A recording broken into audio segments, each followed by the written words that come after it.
The final payment arrived on December 31st, 2006, when the British Treasury sent $83 million to the United States. With that transfer, Britain closed a chapter that had begun in 1946. 3 generations of taxpayers had paid not for victory in the Second World War, but for the right to keep fighting it. The story is often told as an act of solidarity between democracies, but the truth beneath the surface is far more uncomfortable. The debt, enormous as it was, represented only a fraction of the extraction. Between 1940 and 1945, the United States engineered one of the largest peaceful transfers of wealth in human history, and Britain, once the world's dominant creditor, became the price. Before the war, Britain stood at the pinnacle of global finance, controlling roughly a quarter of the world's territory.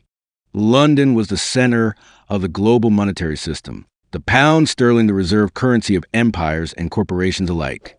British citizens held billions in overseas investments, railways in Argentina, mines in Chile, plantations in Southeast Asia, oil fields from Persia to Borneo.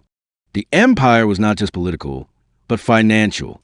And within months of the war's outbreak, that wealth was evaporating at a pace that seemed almost unreal. What textbooks usually omit is the degree to which the United States demanded that evaporation. When war began in 1939, the United States adopted a neutral stance. The American public, traumatized by World War I and the Great Depression, wanted nothing to do with European conflict. Congress passed strict neutrality acts that required any warring nation to purchase American goods strictly on a cash and carry basis, no loans, no long-term credit, no diplomatic exceptions. Gold on the table before anything left the dock. Britain, desperate for aircraft, steel, oil, and ammunition, complied because it had no choice. American manufacturing was the only source capable of sustaining a modern war. Thus began one of the greatest wealth migrations in history. In Operation Fish, British officials loaded nearly the entire national gold reserve in mountains and negotiable securities onto battleships and ocean liners, shipping them across an ocean patrolled by German submarines. The cargo represented hundreds of years of accumulated imperial wealth, $7 billion, in gold bars and financial assets. By November 1940, the reserves were nearly exhausted, but the war was still in its early stages. Britain had been pouring its lifeblood into American factories, and the Treasury in London finally admitted the unthinkable. The money had run out. This is where the mythology of Lend-Lease is usually introduced. The comforting version claims that Roosevelt, moved by moral duty, proposed to lend Britain the tools of war, to be returned once the fire was extinguished. It is a story softened by his famous garden hose analogy. You do not charge your neighbor for a hose when his house is burning. But behind the scenes, the negotiations looked nothing like an act of charity. They were shaped primarily by Henry Morgenthau, Jr., the Secretary of the Treasury and one of Roosevelt's closest advisors. Morgenthau insisted on complete transparency before any aid would be considered. He demanded an audit not only of the British government's assets, but of private British wealth worldwide. The requirement was extraordinary. A nation under bombardment was forced to open its books to a foreign power and prove total destitution. To British negotiators like Sir Frederick Phillips, the demand seemed punitive, even humiliating. Phillips warned that forcing liquidation of long-term overseas assets during a global war would amount to a financial fire sale. Britain would be sacrificing its economic foundation for pennies on the dollar. Morgenthau's response was coldly pragmatic. If Britain still possessed assets, even private ones, why should American taxpayers underwrite the war? As Congress debated Lend-Lease in early 1941, isolationist voices argued that Britain was secretly wealthy, that the empire was attempting to trick the United States into footing the bill. Morgenthau needed a dramatic demonstration that Britain was indeed bankrupt. The opportunity arrived in the form of American Viscose Corporation, a rayon and artificial silk manufacturer owned by a British firm, Courtaulds. American Viscose was one of the most profitable textile companies in the United States, worth more than $100 million and generating enormous annual dividends for London. Morgenthau demanded its immediate sale, with proceeds deposited directly into the U.S. Treasury to pay for outstanding weapons orders. British officials resisted. Selling a profitable American company in the middle of wartime, under pressure, would represent not only a tremendous loss, but a precedent that could cascade into the liquidation of countless other assets. But Morgenthau issued an ultimatum: sell American viscose, or Lend-Lease will die in Congress. The British government folded. The sale became the symbolic proof Morgenthau needed, and Lend-Lease eventually passed. What often goes unseen is how these transactions reshaped the post-war world. Each forced sale transferred control of global industries, textiles, mining, energy, shipping from British hands to American corporations and banks. The shift in economic power did not happen solely because Britain fought a costly war. It happened because the mechanisms of aid were designed in ways that hollowed out the empire's financial infrastructure. When people claim that the United States saved Britain, they rarely ask what Britain paid for that salvation. The bill was not simply monetary, it was structural, geopolitical, and irreversible. In many ways, the United States perfected a form of empire that required no territorial conquest. Instead, it relied on debt, leverage, and the strategic application of economic pressure during moments of vulnerability. While Britain was fighting for its life in Europe, the United States was ensuring that when the dust settled, economic leadership would no longer reside in London. It is easy to moralize the story, to see it as ruthless opportunism, but it also reveals a deeper logic of great power strategy. Nation sees advantage when opportunity allows, and the war presented the greatest opportunity of the century. What makes the story more relevant today is not the historical drama, but the playbook itself. The techniques used on Britain demanding asset liquidation, conditioning aid on structural concessions, using crises to realign global hierarchies did not end in 1945. They became standard instruments of American statecraft. Whether applied to allies or adversaries, they form a pattern that appears again and again in international financial relations.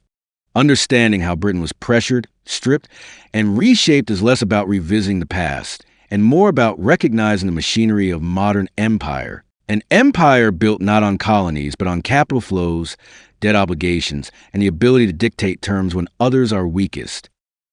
Britain's forced sale of the American Viscose Corporation in March 1941 marked a turning point and unmistakable signal that the United States was no longer acting as a benevolent friend, but as a creditor squeezing a debtor on the edge of collapse. Under emergency war powers, the British government seized the company from its owners and delivered it to American buyers.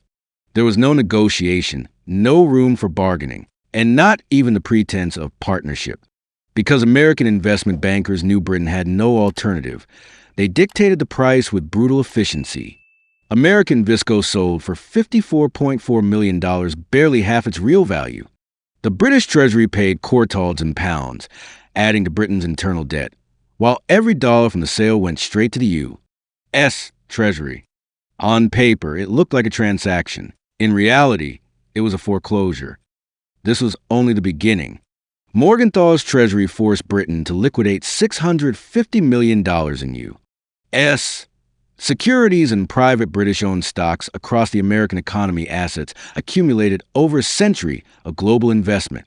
By mid-1941, Britain had sold $1.1 billion in U.S. investments, the modern equivalent of more than $20 billion. Each sale shrank London's financial influence while expanding America's, and only after these assets were stripped away did Lend-Lease funds begin to flow. The humiliation was not simply economic. It was symbolic. An empire that had dominated global finance was now auctioning its inheritance under the supervision of another power. The pressure, however, was not limited to financial assets.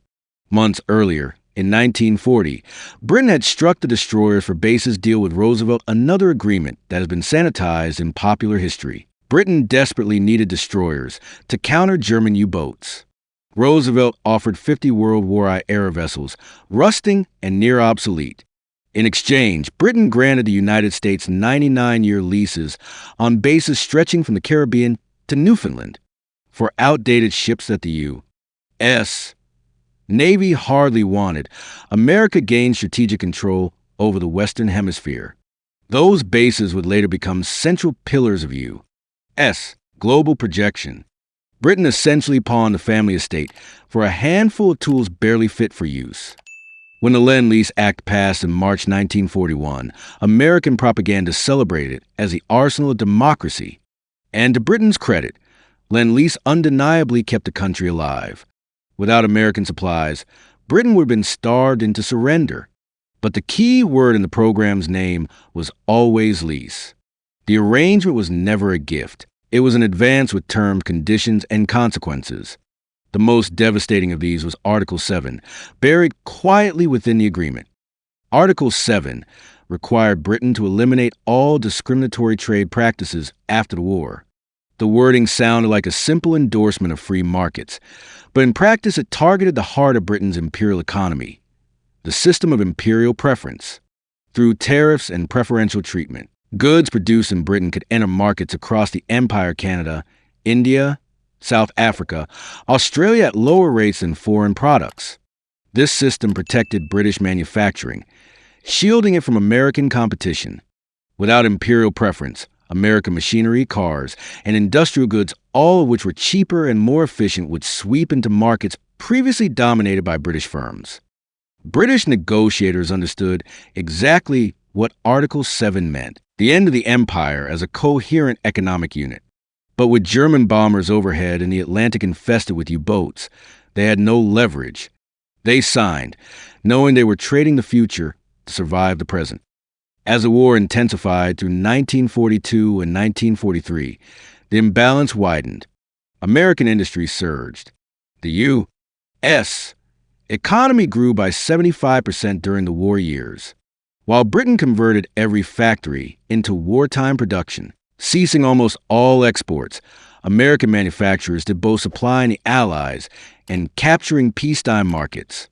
British companies withdrew from Latin America, Africa, and Asia. American companies moved in, selling tractors, radios, cars, and appliances to customers around the globe. Britain was building Spitfires. America was building Spitfires and refrigerators. The war did not just save the U.S. economy, it positioned America as a commercial successor to the empire it was quietly displacing. By 1944, the financial center of gravity had shifted decisively. Gold reserves migrated from London to Fort Knox, and the U.S. dollar began its ascent toward becoming the world's reserve currency, a process sealed at Bretton Woods. But Britain believed the sacrifice, the endurance, and the early years of solitary resistance would earn American generosity once victory was secured. That belief evaporated in 1 week. Japan surrendered on August 15, 1945. Celebrations erupted across Britain. But just 7 days later, President Harry Truman issued Executive Order 9620. Lend-Lease was terminated instantly. No transition period. No gradual wind down. Ships loaded with supplies in the Atlantic were ordered to return to the United States. For Britain, this was catastrophic. The entire economy had been reshaped for war. Conversion back to civilian production required time and resources it no longer had. Britain imported half its food and most of its raw materials, and these imports were covered by Lend-Lease credit. With the program gone overnight, Britain faced the prospect of literal starvation. John Maynard Keynes, already gravely ill, warned of a financial Dunkirk. Without immediate assistance, Britain would default, ration to subsistence levels, and lose the ability to feed its population. There was only one path left. Britain had to beg for a loan. Keynes traveled to Washington in September 1945. He believed Britain had a moral claim. The nation had held the line against fascism for 2 years while America remained neutral. It had sacrificed its wealth, markets, and economic future to defeat Hitler. Therefore, he argued, the United States should provide a $6 billion grant, not a loan, as retroactive compensation. But American negotiators were unmoved. The U.S. public was exhausted by war spending. Congress distrusted Britain's new Labour government, and officials saw no reason to extend generosity when the geopolitical landscape no longer required it. They offer a loan $3.75 billion at 2% interest, barely enough to prevent collapse, and they attached conditions designed to finalize Britain's economic dependency. The most devastating was sterling convertibility. Within a year, Britain had to make the pound freely exchangeable for dollars. Anyone holding sterling anywhere in the world could walk into a bank and convert it to U.S. currency. In theory, it was a step toward freer markets. In practice, it was a trap, a mechanism that would drain Britain's reserves, expose the pound to predatory speculation, and force Britain to rely permanently on American financial support. The loan was less a rescue than the final tightening of a system that had begun the moment Britain admitted it was out of cash in 1940. During the war, Britain forced its colonies to accept payments in pounds while banning them from converting those pounds into dollars. This created what economists today would call a captive monetary ecosystem. India, Australia, Egypt, and other territories accumulated vast sterling balances, yet those funds could only be spent on British goods. To London, this was not merely policy, it was survival. The arrangement insulated British industry from collapse and preserved demand at a moment when the country's economy was stretched to breaking. But to the United States, this closed-loop system was intolerable. Washington aimed to dismantle it and reshape the global economy in a way that would place American production, American finance, and ultimately the American dollar at the center of world trade. American officials understood that the instant the pound became freely convertible, holders of sterling would dump it and flee into dollars. The attraction was obvious. American industry was far more competitive, its goods more desirable, its currency backed by unprecedented reserves of gold and unmatched manufacturing output. Keynes knew this condition would gut Britain's economic defenses. He fought desperately to resist it. But Britain was starving literally. The country had run out of food, fuel, and credit. The choice was not between good options. It was between capitulation and collapse. With no room left to maneuver, Britain accepted the Anglo-American Loan Agreement in mid-1946.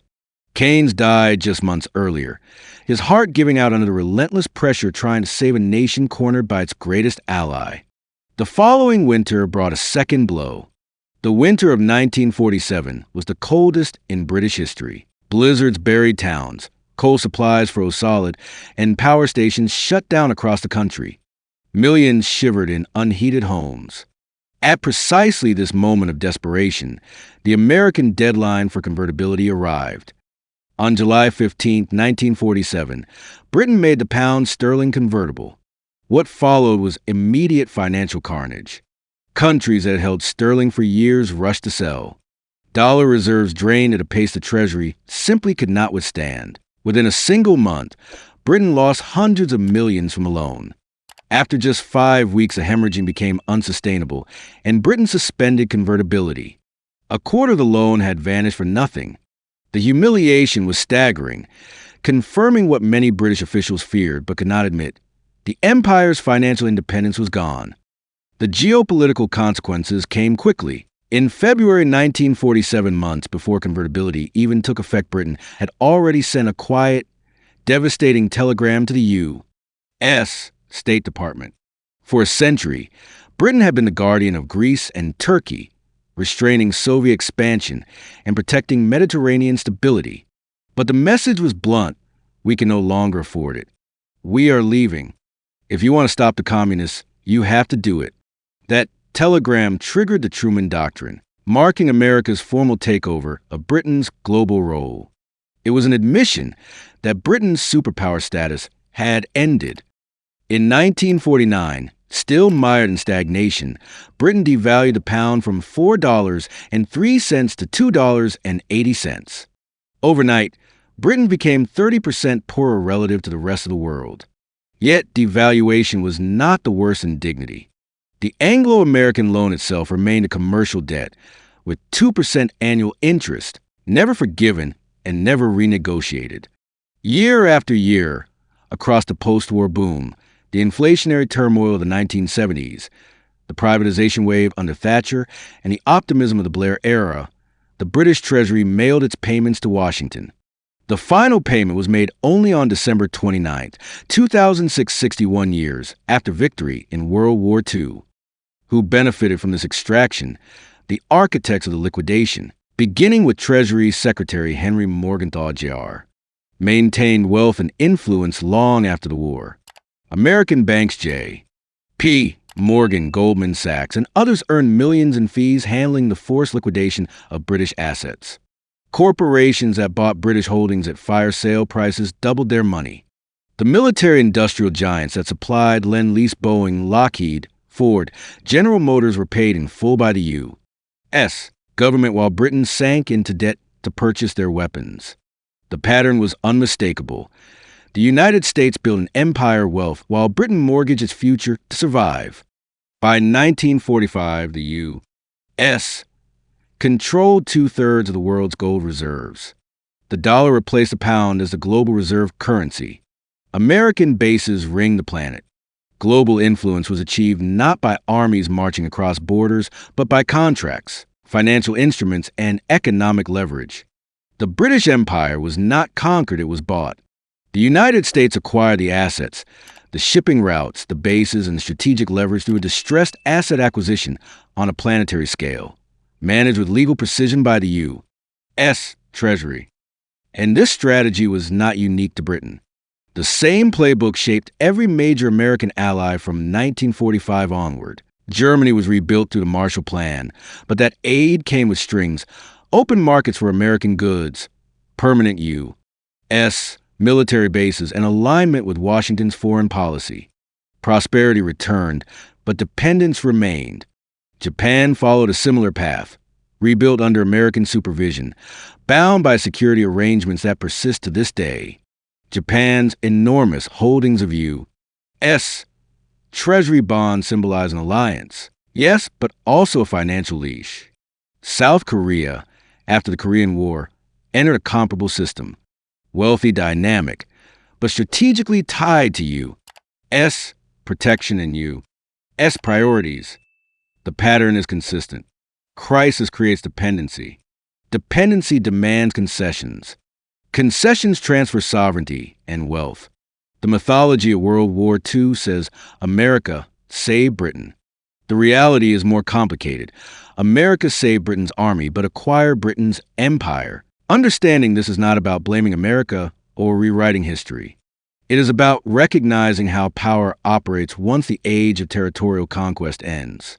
Modern empires are built through finance, supply chains, debt instruments, and managed crises. When your ally is starving, when bombs are falling, when your currency is collapsing, that is when concessions are extracted. That is when the liquidation begins.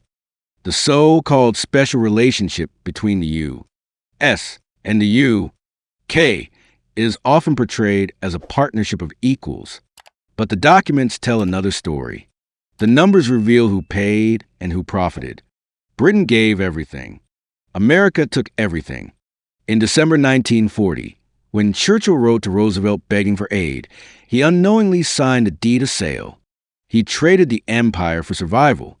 It was a deal he had to make, but the cost was the entire future of British global power. Britain defeated Hitler, but lost the empire. Britain won the war, but was bankrupted by its ally. And for more than half a century, British taxpayers financed the price of survival. The Lend-Lease agreement was not merely the arsenal of democracy, it was the greatest asset-stripping operation in modern history, executed with precision while Britain fought for its life. And if this reveals how alliances truly function, then understand something larger. The same playbook used on Britain in 1941 still operates today. The dollar as reserve currency, the dependency created by massive holdings of U.S. Treasury bonds, the global network of American military bases, these are the tools of a financial empire disguised as partnership, maintained not through conquest, but through the quiet power of debt.